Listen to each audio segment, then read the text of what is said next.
Under the veil of a nebulous dawn, Sam Taylor, a scarred young private investigator, stepped off the train onto the mossy platform of Derry, New Hampshire.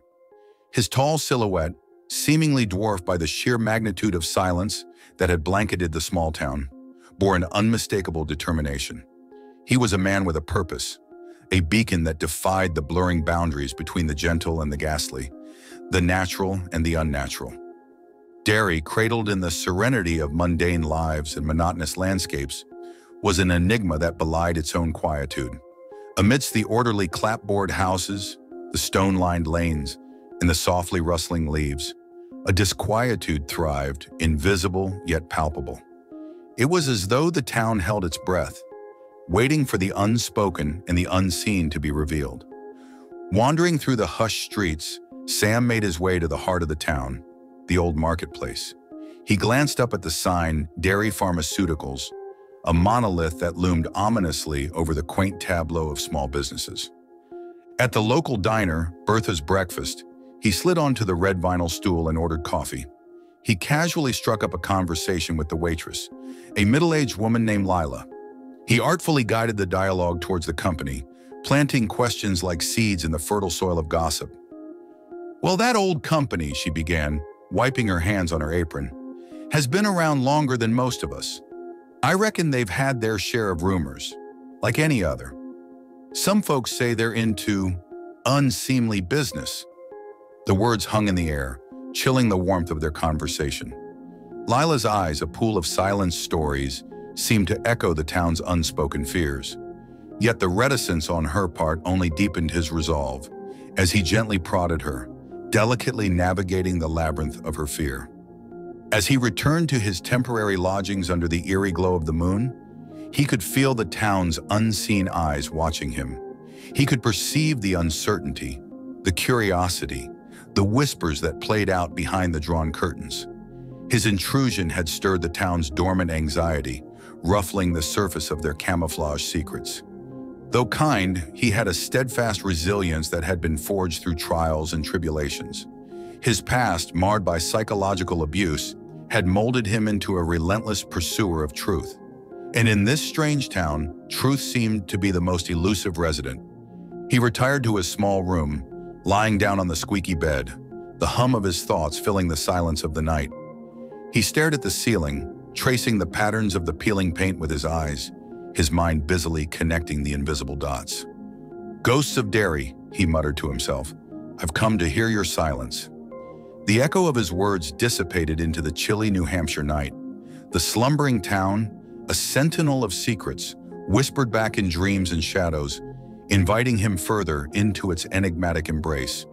The dawn graced Derry with a deceptive tranquility, a painting of pastoral serenity subtly laced with an undercurrent of unease. Sam emerged from his lodgings, a singular figure of determination against the backdrop of reluctant dawn. Derry Pharmaceuticals, once the town's pride, now loomed like an ominous specter over the day's nascent light. Its imposing edifice, a stark contrast to the quaint architecture of Derry, stood as a testament to the town's disturbing evolution. It was within these sterile walls that he hoped to expose the heart of the local drug trade, a malignant entity feeding off Derry's innocence.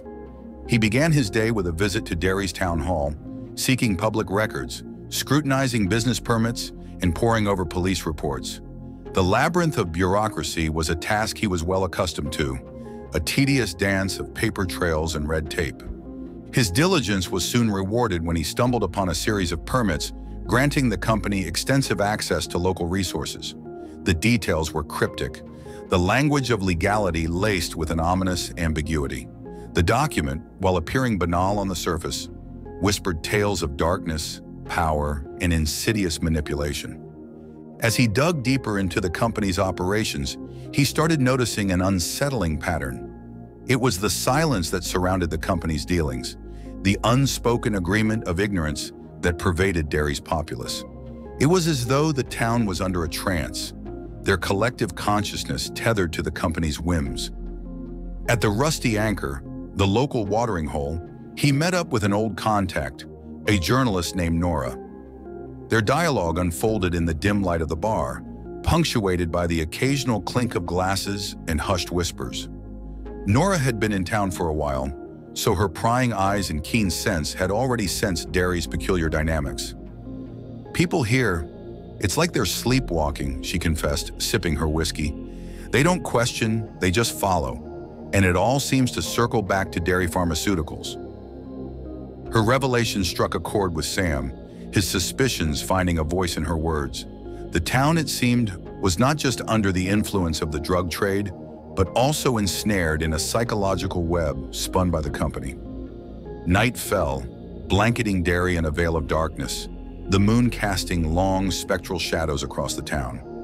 As he retired to his room, he could feel a knot of unease tightening in his gut. The townsfolk weren't just submissive, they were changed, their identities diluted, their wills suppressed. As sleep claimed him, the whisperings of Derry filled his dreams, the echoes of silenced voices calling out to him. The pieces of the puzzle were falling into place, but the picture they were forming was far more sinister than he had initially imagined. His journey into the heart of Derry Pharmaceuticals was becoming a descent into a communal nightmare, leading him to the unholy center of the town's cryptic rituals. The pre-dawn light bled into Derry's skyline, painting a delicate canvas of spectral hues, as if nature itself looked away from the upcoming revelation. Sam, a nocturnal visitor in his own dreams, woke to a sense of foreboding. Today he would traverse the threshold of Derry's hidden sanctum. An ancient church stood solemnly at the heart of Derry, its decrepit structure a stark silhouette against the cold morning fog. This hallowed relic of time and faith, long forgotten by townsfolk, now served as the clandestine altar for Derry's shadowy congregation. As he pushed open the creaky church doors, he was greeted by the smell of age, damp stone, and something uncannily metallic. Candlelight flickered against the stone walls, casting an uneasy dance of shadows upon the eerie tableau. Scattered around were disturbing artifacts, cryptic symbols etched on stones, half-burnt candles arranged in bizarre patterns, and a singular, large tome, bound in what appeared to be aged leather. Each piece of evidence was an elusive verse in Derry's haunting symphony. He found himself drawn to the tome. As he carefully turned its worn pages, the inked scriptures narrated a chilling tale of an ancient entity referred to as the Silent Choir. The words whispered of an ethereal being, an omnipotent whisper in the subconscious, whose silent song was the thread of control weaving through the town's populace. At the rusty anchor, Nora and Sam reconvened, the atmosphere now denser with revelations and growing dread. Nora listened, her eyes wide as he recounted his findings. The Silent Choir, an ageless cosmic entity, and the whole town. His voice trailed off, the gravity of their discovery hanging heavy between them. That night, as he lay awake, he could almost hear it, a faint hum, a quiet chorus. Was it his imagination? Or had he begun to tune into the Silent Choir's song, a melody woven into Derry's psyche? He could feel it resonate within him, its haunting notes echoing through the crevices of his consciousness. Haunted by the unearthly hum, he could not escape the unnerving truth. The townsfolk were not merely victims of a drug operation. They were disciples in a dark symphony, their minds playing the chorus of the Silent Choir. And as he himself began to hear its song, he was drawn deeper into Derry's web, teetering on the edge of his own consciousness. As the curtain of night drew close, he realized his fight was not against mere men lost in the trade of drugs, but against an ageless entity whose whispers echoed in the silence. His pursuit of truth was turning into a struggle for his own mind, a battle that was leading him towards an unfathomable abyss. Derry woke to a dreary morning, its pallor mirroring the existential dread that held Sam in its vice-like grip. The song of the Silent Choir, once a mere whisper, now roared within him, its haunting melody an echo in the labyrinth of his mind. His world, once governed by concrete evidence and harsh realities, was now blurred at the edges, the tangible intermingling with the cosmic. As he walked Derry's streets, he could hear the harmony and madness, the Silent Choir's symphony pulsating in the silence of the town. His journey led him back to Derry Pharmaceuticals, its sterile edifice a grotesque monument to the Silent Choir's dominion. The receptionist, a woman of middle age, welcomed him with a vacant smile, her eyes mirroring the same distant stare he had come to recognize. Within the confines of the company's conference room, he met its head, Mr. Holloway, a man as imposing as the enterprise he managed. Their dialogue unfolded, a dance of evasion and confrontation. But beneath the veneer of pleasantries, he could hear the faint hum of the silent choir, an unsettling undercurrent to Holloway's smooth articulation.